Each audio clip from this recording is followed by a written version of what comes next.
Hello. Wow. What an intro. Fantastic. As it's Halloween. Yes. I go for a Halloween theme. It's kind of like, let's do some. Oh, hang on. It sounds like my bathroom.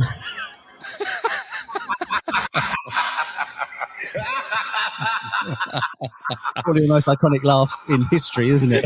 It's great. Yeah, I love that one, mate. Right, shush, Vincent. Anyway. Oh. It's time to go to sleep.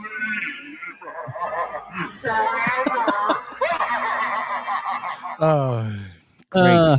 And now our guest, Vincent Price. It's nearly Halloween. I love Halloween. It's one of my favorite things. I've got my Frankenstein nice t-shirt. And Boris Karloff. I've been watching horror films all day because I just love them. So it's it's been a really good day for me just watching loads of horror films. So we wasn't planning on coming on live today. It's just one of those things where we're testing something out. We want to see if it works. So we thought, well, come on, we'll do a little while and talk about stuff, and we'll see what happens. Before we start, it's important to mention next Sunday, a week from today. Is that right? Yeah. We've got our gig in the Hope and Anchor in Islington, the Unknown Sounds gig. So if you've not got your tickets yet, you can get your tickets from this link here. That's right. We got tickets. And if you can't do the link, if it's a little bit too much for you, just search Unknown Sounds. It'll be right there. Excellent. And we've got some little videos of the bands that are on the show next week because Pete went to see some last night. So we're going to play a bit of those in a while. Anyway, so if you want your tickets, it's always that way, isn't it? That way. It's mirrored, Robbie. It's mirrored. It's that side. Okay, so the tickets are just there if you want to get them. Screenshot this and do your camera phone thing, and you should be able to find them as well. Right, let's start as per usual, as is tradition. Music. Have you listened to some music this week? What have you been listening to? Yeah. No, I hate music. No, I have. You know what? I was in Brighton yesterday, as Rob said. I was seeing a couple of bands that are playing at the show next week, and I went to Brighton to see them in the Prince Albert. And while I was there, I looked into a couple of record shops and I got some great deals. Man, very excited about this. I got this one I had way back in the day. Laurie Anderson. Wow. Is that got Superman on it? No, this is Mr. Heartbreak. I love this album. Okay. It's the one with who's the author that did what's his name, mate? I can't remember his name, but a fantastic guy. He wrote he wrote a book that Steely Dan took their name from. Oh, is it The Naked Lunch? Yeah, who wrote that? I'm thinking David Cronenberg, but he made the film, didn't he? If you know it is, just let us know in the comments. Yeah, let us know because he's on this and he does something. He's got a great voice. It's fantastic. I love this album. Don't worry, mate. It's okay. It doesn't matter. Someone comment and tell me what it is because it's going to kill me. So whatever you're watching on, just hit us up in the comments and it will pop up and we'll be able to find out. Thanks. It's not T.S. Eliot, is it? No, that's not. It's like I am actually looking it up right now. No, that's all right. Don't tell me. I want to work it out. Okay, I know who it is now. Anyway, it's a fantastic album. And in 1984, when it came out, I actually saw Laurie Anderson do this album live. Wow. It was amazing. She had the electric violin. Yep. She's a performing artist. She isn't just a musician. Right. And years later, of course, she became the wife of one of my heroes, Lou Reed. Yeah. And she was with him till he died, which was great. But the weirdest thing is I was living in New York at the time and I was in a bookstore. I was working in a bookstore and Laurie came in. Wow. Yeah. I'm on the ground. I'm putting all these books in and it's really frustrating. It's people talking to me and, all that stuff. She comes over and she's just like your aunt that, has no clue. Excuse me, young man, do you have this book? It was great. So I took her to the book and I said, yeah. Oh, I do. I said, Laurie, huh? Sorry, you froze for a second. Carry on. Oh, sorry. I said, by the way, Laurie Anderson, I saw you in Oregon in 1984. And she said to me, young man, I have no idea if I was in Oregon in that year. But I know she was. I still have the ticket. It was absolutely fantastic. And that just shows that, her fleetingness of life is just, she lives in the moment, which I love.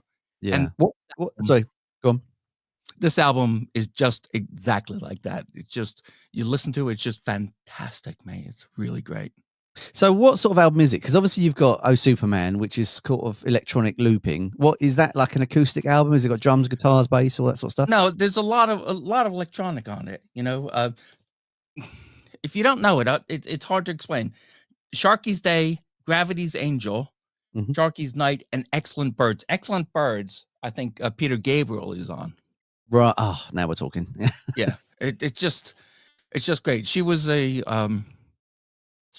like I said, she was a performing artist, and she really knew how to capture the audience. She was amazing. Yeah. I love her, and I didn't know her until I went out to Oregon and listened. She's great. I'll have to check it out. Yeah. So because it's Halloween and I love Halloween more than Christmas, that is true. I do love it. I went totally themed. So I've got Has to Be Done, Thriller, probably just amazing sound production. Bruce Sweden's production on this, absolutely incredible. Everyone's gold on it. Like, Want to Be Starting Something, Girl Is Mine, Thriller, Beat It, Billie Jean, Human Nature, PYT. I think there's only two, The Lady of My Life and Be My Baby, that didn't come out. Yeah. Out of what you got? 1, 2, 3, 4, 5, 6, 7, 8, 9 tracks. 7 were singles, and then also you got the most groundbreaking video of all time. That was, which is that used to scare me, that video, when I was a kid, for Thriller, but not the transformation thing. The bit at the end with the eyes. He turns around and he's got those bright yellow eyes. That's the bit. And the same thing used to scare me with Bonnie Tyler. The Total Eclipse of the Heart video, because she had those guys with the blue eyes. It's eyes that gets me every time. Wow. I think it's because I got 4 of them. It throws me out. But so it's I've been listening to a bit of this because it's just absolutely fantastic, isn't it? Yeah. How do you stand it? Is it bad, or is it Thriller that's the peak of Jackson for you? What would you say? I think it's Thriller. Yeah, I think totally Thriller. It was amazing. I never gave him a lot of credence. I liked, of course, I liked the Jackson 5. They were fantastic. But this is a whole different creature. I think this is where he said, I'm me, and that's that's it, and he just took off from there. Fantastic. Yeah, again, in the comments, let us know if you like this album, if you don't like this album, if you like Laurie Anderson. If you don't like Laurie Anderson, hit us up if you want to hear it, and we can get a Spotify link as well. We can do that for you. With the Thriller, though, did it really? There's a rumor about him doing the Thriller video.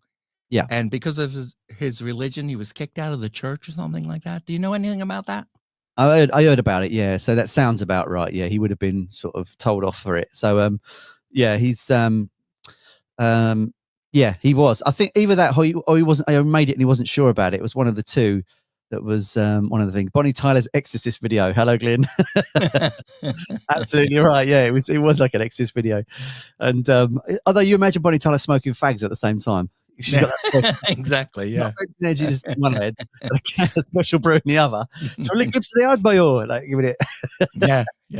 No, that absolutely scared the crap out of me. That video when I was a kid. It's the eyes. Anything with the eyes, I don't think I like. I'm fine now, but when I was a kid, it was absolutely terrifying. Yeah. You've like matured since then. Yeah, I've got taller by an inch.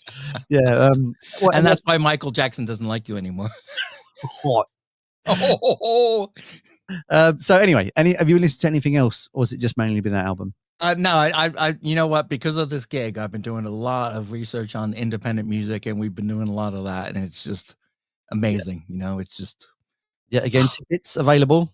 I got it right this time as well, up there. I did listen to another album, if I can indulge again, and then we'll talk about the gig in a second, if that's all right. Okay. Just because it's got monsters in the title, and it's an amazing album. Scary Monsters and Super Creeps by David Bowie.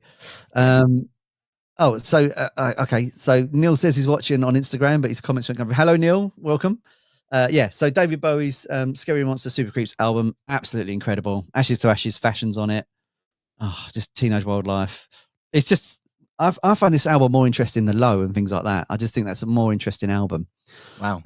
I just think it's more experimental to the degree of reversing tape right at the start and things like that. You know, that there's a real sort of flow to it, and there's all sorts of stuff going on, and it's just a wonderful album. And Scary Monster Super Creeps is a good track. So I've been playing. Yeah, I agree. It's got some really great tracks on it, but I think Glow is a better album only because the listenability of it. It's amazing. It's the psychedelic. It's very, very psychedelic. I love Low. Low is one of my favorite Bowie albums. Yeah. And it's not because I had a weird night after eating some strange mushrooms and listening to the song. Can I say that? I'm not sure. That's for the Patreon page.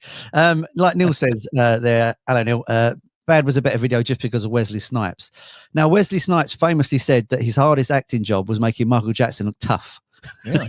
Because in the video, he's typing there with a knife fight, and he had to be scared of Michael Jackson. Yeah. So he's absolutely right. It's amazing. So I just want to say to Neil, because I see him every once in a while and I do that. So that's fair enough. So we're going to talk about the gig in a minute. We'll play some videos from that. Should we play our friend Serena's band? Yeah, let's do that. Bamboozle, I love this band. And Heebie Jeebie.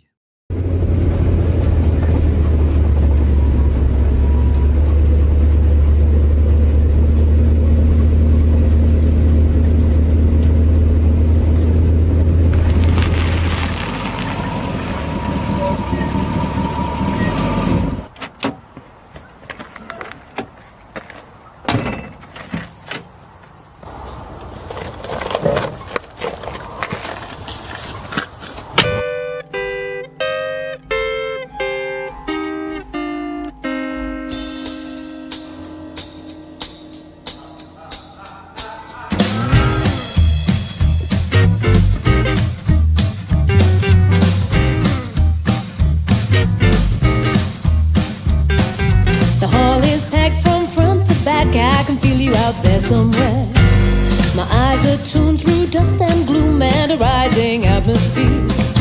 Spines of cold ripple through my soul. Your presence leaves a bitter taste. Fear inches down my spine. Oh boy, I need a sign that this isn't meant to be my fate. Give me heebie-jeebies when you look at me. Your stare just makes me cold. Give me heebie-jeebies when you look at me. It chills me to my bones. Oh, give me the heebie-jeebies in my darkest dreams. It's a dangerous game you play. You gave me the heebie-jeebies and somehow it seems your rule I must obey.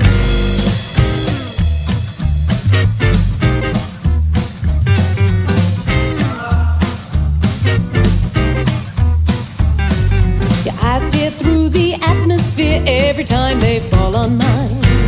Shadows chase across your face beyond the crowd that you hide behind. Dark eyes hold my gaze, I cannot turn away from this ancient voodoo curse. Imprisoned in your vice, you got me hypnotized, reaching deep into my soul. Give me the heebie-jeebies when you look at me.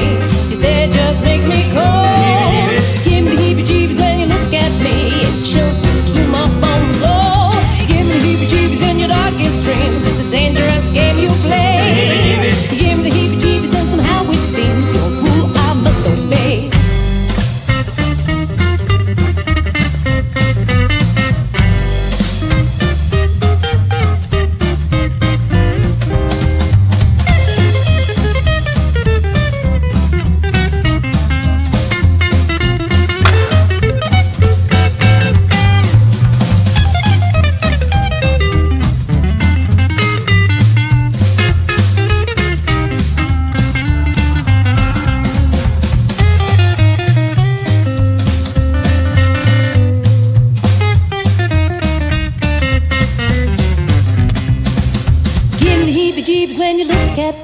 Your stare just makes me cold.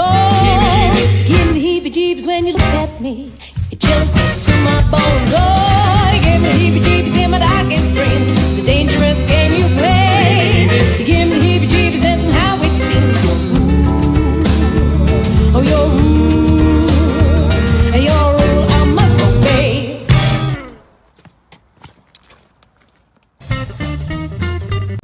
Fantastic there. So Serena, friend of the show. Oh, hang on. I can't hear you. You're muted. There you are. Can you hear me? Yeah, I can hear you now. Sorry, you got muted for a second there.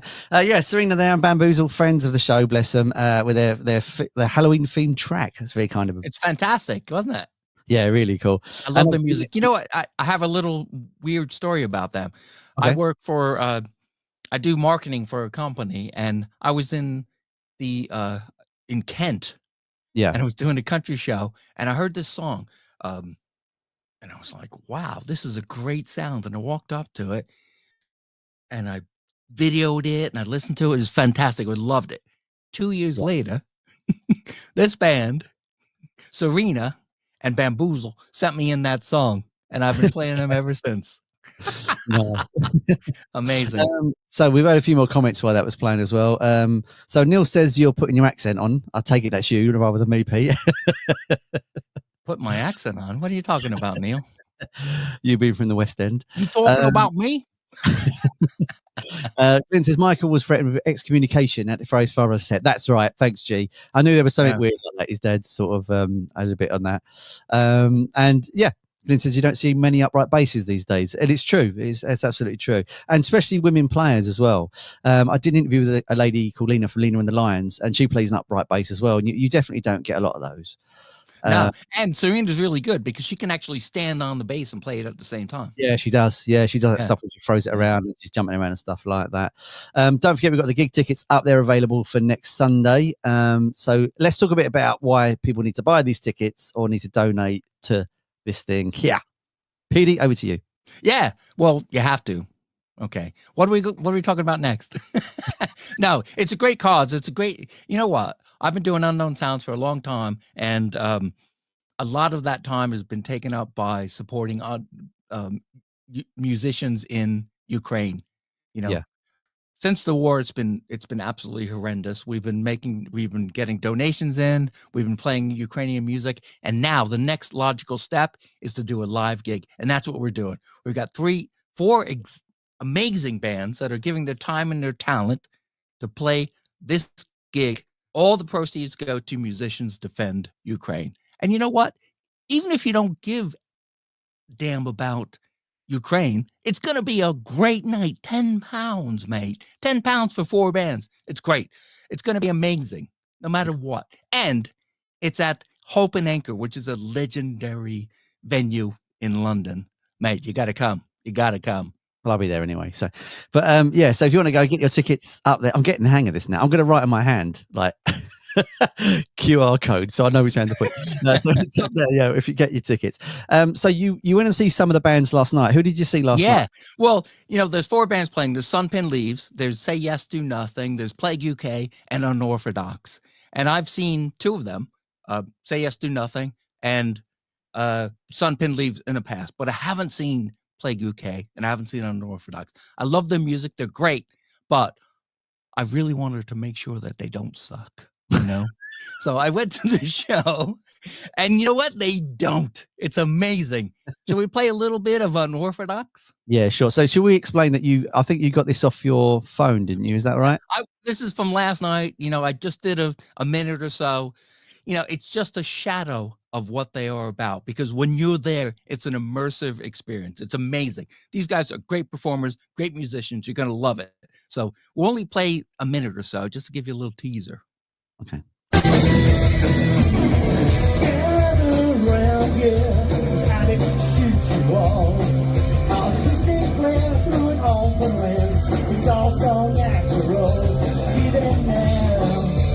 Everyone and all the band are here.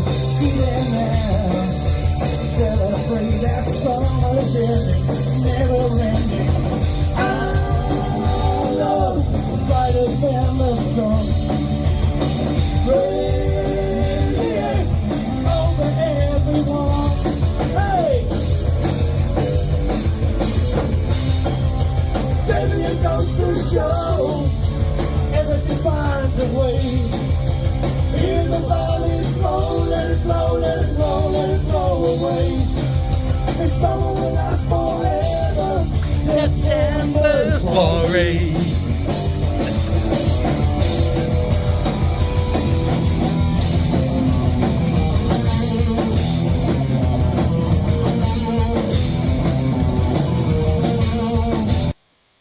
Wow, that's really noisy, isn't it? Mate, you know what? They were so good. These guys have been around a very long time. and they Yeah. they know what the deal is. And I was talking to Brian, the lead singer, and Ricky, he's the drummer.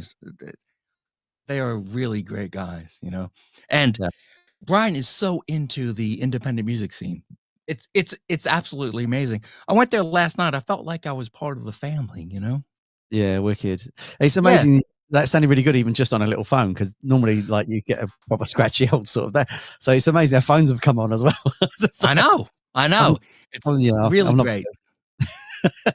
I've not video gig for a long time, evidently. So it was great. So that was in Brighton. You went to see that, was it? I was in Brighton at the Albert, which is it's a landmark place. It's beautiful. It's fantastic. Upstairs, it's very cozy. It's very small. Not as small as the Hope and Anchor. Right, that's really cozy, but it was good. There was a good crowd. Oh, man, it was amazing. It was really, really great.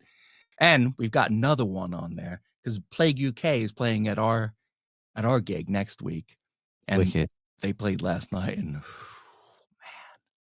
Okay, we'll play a bit of them in a second if that's all right. okay, man. So if I can, I'm going to plug. I've got an interview coming out tomorrow on the Chat and Tracks channel.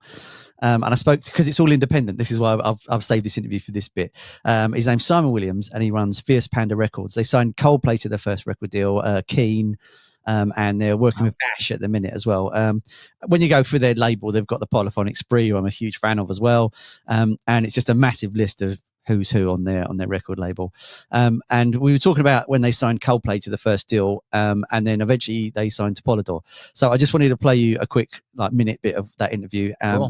It's coming out tomorrow about 8 a.m. So if you go into the Chat and Tracks YouTube channel, it'll be on there.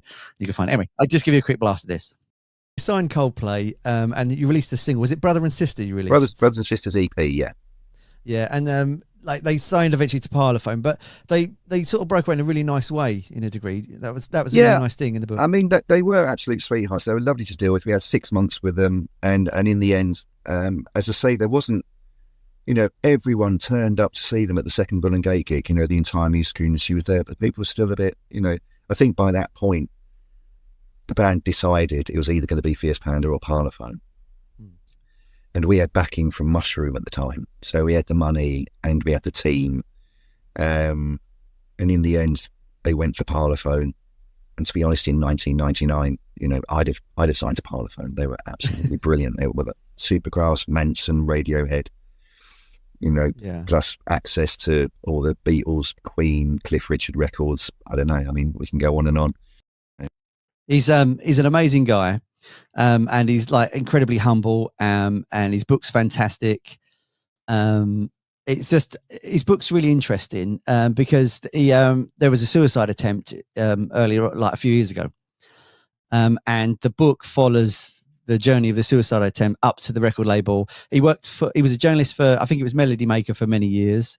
He was on XFM, if you remember the radio station. He was on there for years as well. Yeah. And then obviously at the same time he was running Fierce Panda. So it's just a really interesting sort of dichotomy of what the stuff he was doing. But the idea was, to cut the long story short, that I'm not giving anything away because it's like a 40-minute interview, and it was fascinating to hear his journey of how these things accidentally happened. But it just came down to the fact that he thought if he excuse me, if he sort of killed himself, then there'd be a massive charity gig and they can give the money to his family. Holy crap, mate. Yeah, and resurrect the label. And that's pretty much the emphasis behind what was going on in his mind at the time. And but it was he's a really, really nice guy, and he's amazing. And Glyn says there, that deal's a no-brainer. Would be, wouldn't it, to sign to Polydor? You can have the biggest label in the world or an independent. And he's just a really, really nice guy, and the interview was great. It's really interesting. If you get a chance, check it out because it's really good. His book's very good. It's called Pandemonium: How Not to Run a Record Label as well. And there's a lot of sort of it's one of those things where I was interviewing him and I said to him, it took so long to get through your book because I was reading it, and then you'd hear a name of a band and you think, I've not heard them in 30 years. Then you go on YouTube, find the band, watch the video. Oh, I remember them. Then you read a chapter. Oh, and then the Farm Boys. Oh, I know the Farm Boys.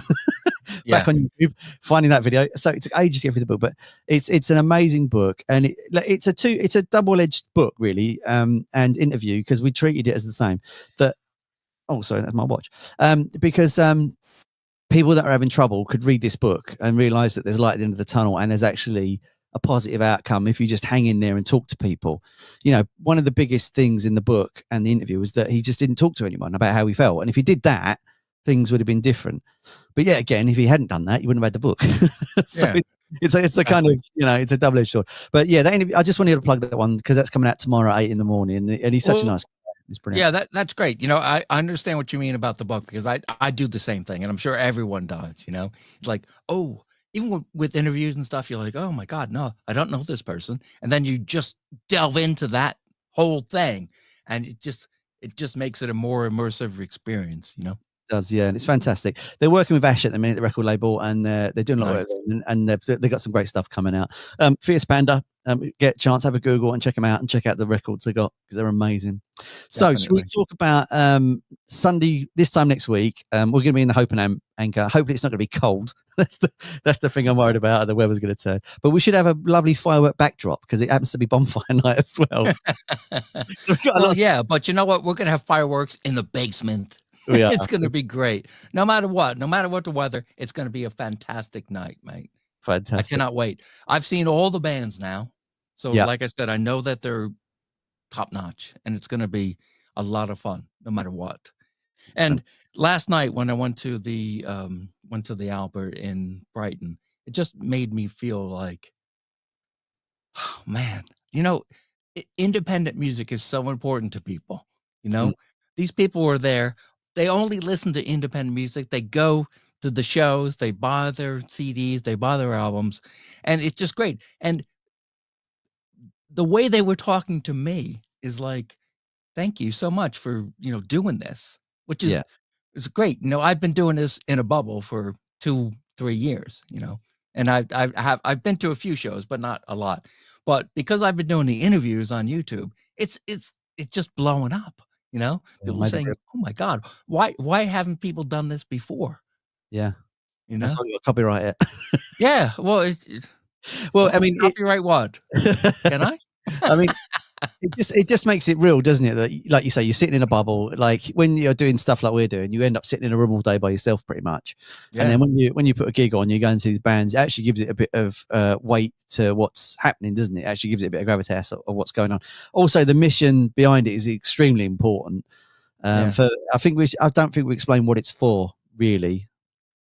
All right. Well, the reason we're doing this is for Musicians Defend Ukraine Charity Foundation, which is something that's close to my heart. We've done shows on the Unknown Sounds radio show for a while about this. We're getting donations, and it's basically a Ukraine-based foundation, charity foundation that gives aid to musicians who are fighting on the front end. You know, fighting on the front line who don't have the necessary equipment. You know, they don't have the boots, they don't have the safety equipment. They really don't have much. So we are helping them to help themselves, which is fantastic. And it's fantastic because on the show, on Unknown Sounds, we've played a lot of musicians that have been helped by this particular foundation. So it is really, it's dear to my heart. So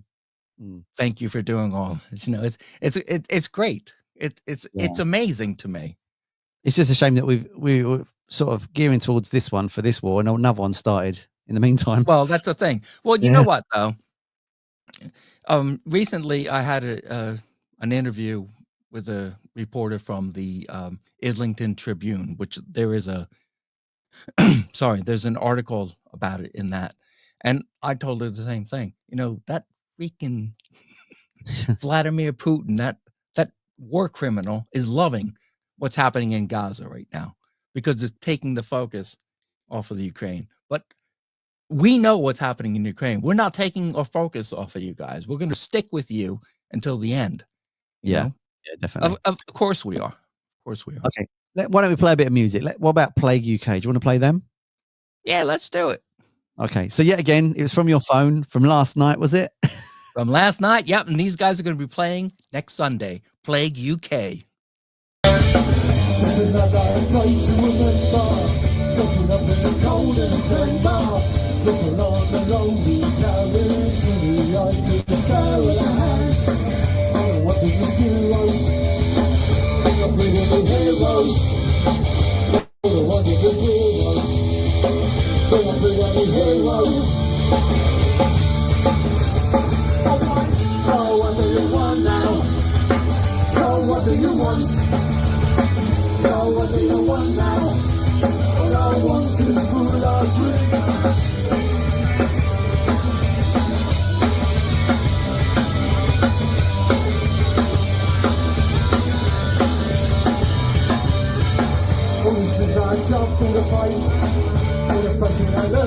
bikers, and the ones and the zeros.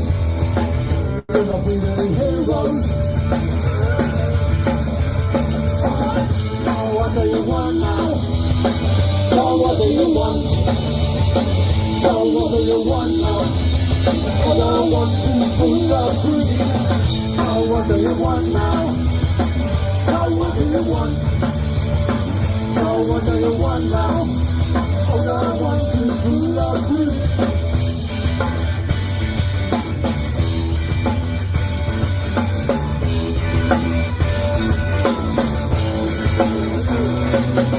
So rocking along the gallery, broken down to my youth back. Wow, yeah, I didn't expect it to end so quick. Yeah, yeah. Like this is a bit of a mod revival. I'm getting XTC vibes. Definitely XTC, Paul Weller.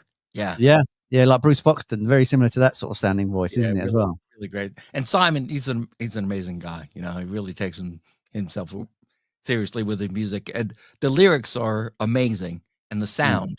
That bass he plays is it's like a bass and a rhythm guitar at the same time. You know, it's just fantastic. Like Lemmy from Motorhead, he used to strum it, didn't he, like a guitar? Yeah, exactly.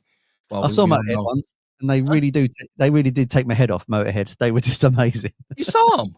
Yeah, I saw Motorhead. Oh, yeah, nice. It was an amazing gig. I can't remember Neil. I can't remember if you were there or not. Or G, you might have been there as well. But it was Black Sabbath, Thunder, Faith No More, Soundgarden, and Motorhead. Did I say Thunder? Wow, what a gig! Yeah, and it was all on one day. And I think G or Neil was there. One of the two of them was there. Anyway. But yeah, it was really, really good, and it was excellent. Yeah, and they come out and they did "We Are the Road Crew" and that sort of stuff. And Lemmy's just like, it's just his bass noise. It was great. Okay, so obviously we wasn't intending to come on live this long. We were going to test something, but we ended up being a bit long. Should we play one more artist and then we'll say goodbye after? Shall we? Nah, well, you know what? Let's play one more artist and we'll talk some more. Oh, you want to talk some more? Okay, that's fine. I don't mind. Do you? No, that's fine. That's fine. What do you want to talk? Oh, I'll tell you what we'll talk about. Actually, what? Okay, we'll save Dirt Roll for a little bit. Let's talk about Halloween music. Oh, like we're saying off air. What do you think is the best Halloween track? And this is to everyone watching as well. I'm throwing this out to all of you. What is the best Halloween song of all time? Wow. It depends how you want to look at it as well. You can look at it as like a theme tune to a movie. You can look at it as a commercial track that's been in the charts, or you can look at it as a loosely based thing that's got a title like Monster in it, or Sky, or I don't know, Clouds, or something like that. So, you know, what would be the one for you that you think would be the one? Well, for me, because you know I'm quite old and I grew up with this stuff, so I love Monster Mash. Nice, yeah. Was it who sang that? Boris? Is it Boris Cricker and the Crypt Kicker 5? Crypt Kicker 5, that's right, yeah. So yeah, I was working in my lab late the night. Yeah, it's fantastic. I heard another song of his as well. I think it was something to do with a mummy, and it was very similar. It was all that sort of talking, like gurning and all that sort of stuff. Yeah, cashing in. It was all that. Yeah, it was very similar. So, what about yours, mate? I'm going. I think I'm going Ghostbusters. Really? Only because it can be. You can play it in an 80s party. You can play it on Halloween, and you can play it anytime you want, and it sounds amazing. And how's it go? Does it go? Come on. I don't know if we sing it though. Will we get smashed with copyright? It might block it on the YouTube. No, if you give us like 2 notes, it'll be all right. 1, 2, 3, 4. If there's there you go. So yes, I think I'm going to go Ghostbusters. I think that's an amazing. Oh, hang on then. Thinking about it. What about for something? Right. Okay. I'm going to talk about song context now. So what about Where the Wild Roses Grow, which is Nick Cave and Kylie Minogue. So do you know that song, Pete, at all? No, I don't. So it's about a guy that falls in love with a woman, and he takes her down to the river, and he picks her some flowers. Then he kills her with a brick. Right, now hear me out. Right, so he kills her with a brick because he loves her so much that like no one else could have her. Right, he wants to keep that moment. It's like a Quentin Tarantino film. Yeah, and it's that sort of Nick Cave, and I shot her in my hand, and it's and Kylie. If you took the pop stuff off of Kylie, because this went through for a little dark period, as it were. Yeah. like a Madonna Vogue period. It was actually a really good song, and so I think that if it's context, it'll be that one. If it's an all rounder, I think I'll go for Ghostbusters. Yeah. Yeah, What about Delilah though? Isn't that the same thing? similar, but it's not a Halloween song. Oh, Cabello. I take it is that Maniac you're talking about, Neil? She's a maniac. That's that'd be another Halloween song that's really, really good. But yeah, I think I'd go for those two. Like one's pop. I'll have one for pop and a chart, one for lyrical context. I'll have that as well. Oh, hello, Bindi. Bindi's in the house as well. Bindi says Thriller all the way. Good for you. Yeah, well, of course it's Thriller. Yeah. Hello, sweetie. How are you, sweet? You're right.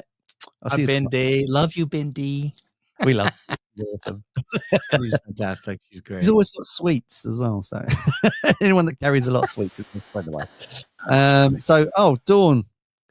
Dawn Saxer. Oh, wow. Our House. Bella Cosey's dead. Yes. Amazing song. Yes. Do you know it? I think I've heard it, but I couldn't tell you where it goes. I think I've heard it. Well, I have the CD with Bela Lugosi's face on the CD. It's great. Neil is saying it's the one from Lost Boys. So is that the guy with the microphone, Neil? You know, the big greased up guy. I still believe in the dark. That one. I think it's that one. He's amazing. Apparently, he was Tina Turner's saxophone player, and they just roped him in to do the film. Really? And then he's become like a cult legend that's sort of just got absolutely stuck with it. But yeah, I love it. I was watching like things about musicals the other day. Would you class Rocky Horror Picture Show as a musical thing? Of course. Like Halloween of course show? It is a musical. It's got music in it. You know, right. It's set, you know, you talk music, talk music. It's a musical. Okay.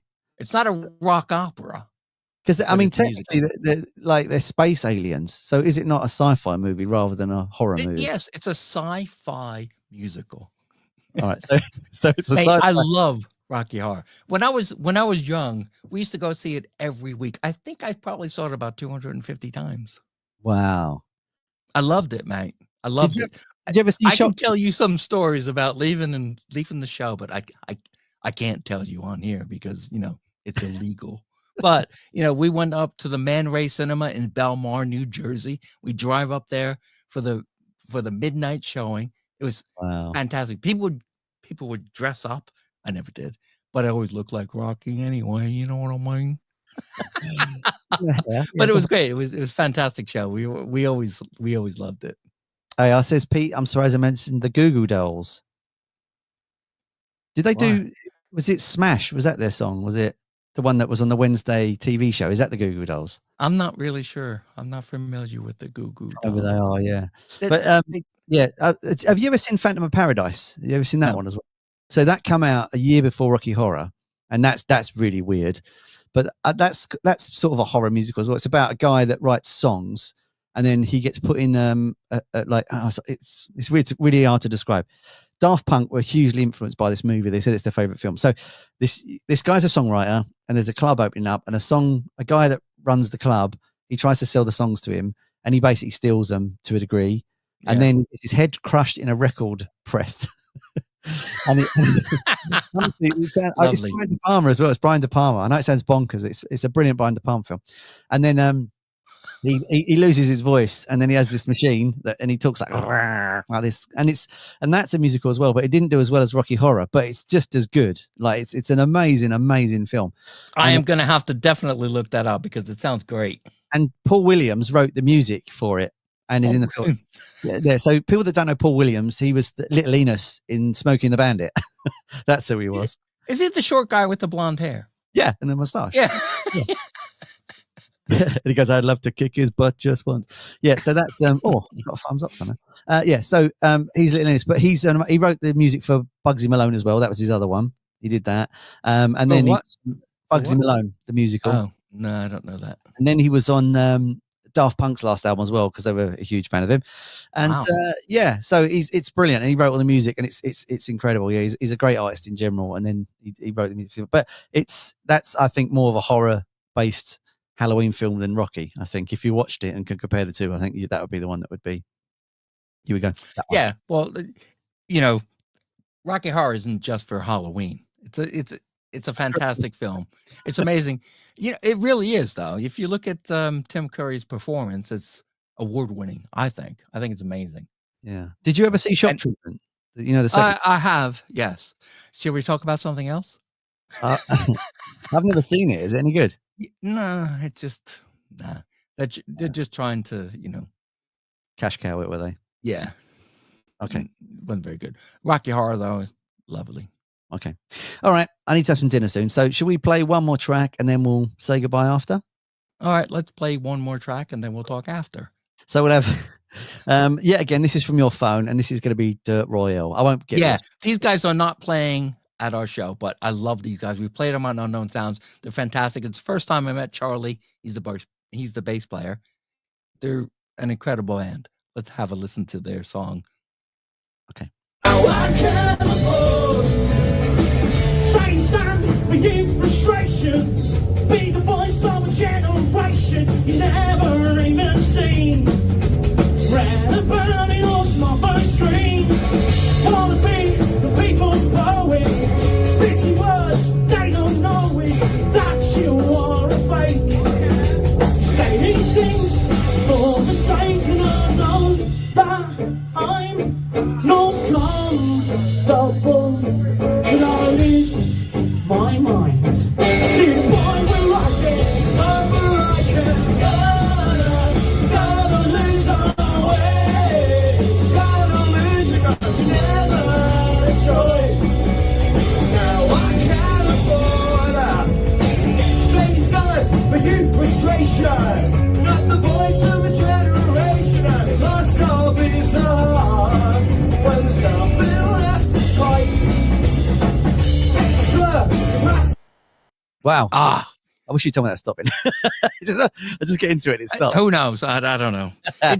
They're such a great band. Yeah. It's really cool. It's got sort of punk pop influences, isn't it? You can hear it. Kind of like Green Day. Brian said it was like Green Day, and I agree with him. Brian from Unorthodox. But I love how they share the vocals, Yeah, that's fantastic. Because that big guy playing the guitar with the bald head and the beard has this high voice, which is great. And with Charlie, it's the dichotomy is amazing. It's really, really good. Fantastic. So if you want to check out some of those bands, get your tickets there, right there. If not, go online and find it. And then we're going to come back on Thursday. We're going to do another live stream Thursday night. And we're going to do it. Hopefully it's still in the it's in the pipeline. So we're going to tell people what we're up to. We're going to go to London in the daytime, aren't we? And we're going to do some flyering. And then at the end of it, we're going to come back, and then we're going to try and do some a live show after that as well, is what we're going to try and do. So we're going to have a busy one on Thursday. So the idea is flying all day, come back, do a live show, interview some of the bands that are going to be playing on the Sunday. Like I say, get your tickets there. Because we'd love to see you. If not, hopefully we'll see you Thursday. We're not sure what time we're going to be doing it, but I take it we'll put out a post or something like that, and then we shall let people know. So yeah, definitely, mate. It's going to be a great night, no matter what. Just it's going to be amazing. Join us and do your little thing and get into the show. Do a little dance, make a little love, get down tonight. Anyway, we shall see you on Thursday. We'll see you all soon. Ta-da. Fantastic.